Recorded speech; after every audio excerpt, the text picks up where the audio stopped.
मुंबईतील सराईत गुंडांचा सोलापुरात एन्काउंटर। सोलापुरातल्या लांबोटी जवळच पुणे गुन्हे शाखेची कारवाई। शाहरुख उर्फ अट्टी रहीम शेख असे या सराईत गुंडाचं नाव। इस्रायल इराणचे अमेरिकेमध्ये दोन डेमोक्रॅटिक पक्षाच्या खासदारांवर घरात घुसून गोळीबार, तर मेलिसा हार्टमनसह पती मार्कचा गोळीबारात दुर्दैवी मृत्यू। मध्यम पश्चिम आणि यासह हार्बर रेल्वे मार्गावर आज मेगा ब्लॉक। मध्य मार्गावर सीएसएमटी ते विद्याविहार, पश्चिम मार्गावर सांताक्रूज ते गोरेगाव आणि हार्बर रेल्वे मार्गावर पनवेल ते वाशी दरम्यान ब्लॉक असेल।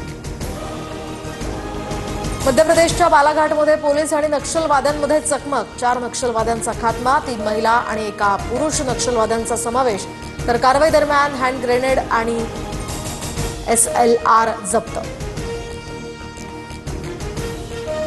विठ्ठल रुक्मिणी मातेच्या टोकन दर्शनाला सुरुवात। टोकन दर्शनाच्या माध्यमातून दिवसाला 1200 भाविकांसाठी दर्शन व्यवस्था।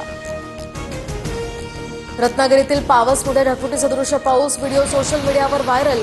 पावसामुळे पावस बाजारपेठेतील नाल्याचं पाणी रस्त्यावर, काही दुकानांसह घरांमध्ये सुद्धा पाणी शिरलं। रत्नागिरी जिल्ह्याला रेड अलर्ट, तर पालघर, ठाणे, रायगड, पुणे, सातारा, कोल्हापूर, सिंधुदुर्गात ऑरेंज अलर्ट जारी, तर मुंबईसह संपूर्ण विदर्भात येलो अलर्ट।